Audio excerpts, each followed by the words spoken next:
একটা কৃষকের জীবনে যে কষ্ট আর আনন্দর বিষয়টা মিশে থাকে প্রকৃতির সাথে, সেটা ভাষায় বলে বোঝানো যাবে না। তো আজ একটা ছোট্ট মুহূর্ত তোমাদের সাথে শেয়ার করব।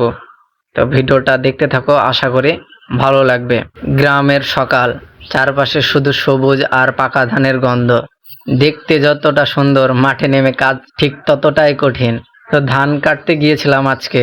ধানের জমিতে গিয়ে ধান কাটতে শুরু করার আগে মনে হচ্ছিল, এত বড় জমির ধান আদেও শেষ করতে পারবো তো?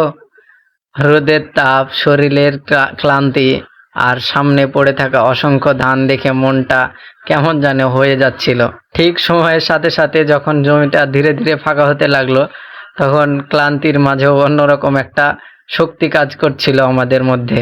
আর একদম শেষ মুহূর্ত যখন অল্প কিছু ধান বাকি ছিল, তখন মনে হলো পরিশ্রমের এক আলাদাই সৌন্দর্য আছে। সেই তৃপ্তিটা আসলে মুখে বলে কাউকে বোঝানো সম্ভব না। যারা নিজের হাতে মাঠে কাজ করেছে, ঘাম ঝরিয়েছে, শুধু তারাই এই অনুভূতিটা সত্যিকারে বুঝবে। এই ফুটেজগুলো শুধু ধান কাটার দৃশ্য না, এখানে আছে গ্রামের বাস্তবতা, পরিশ্রমের গল্প আর কাজ শেষ করার পরের শান্তি। সত্যি অসম্ভব একটা সুন্দর মুহূর্ত। ভিডিওটা লাইক শেয়ার করে দিও। কি রাগ করলা?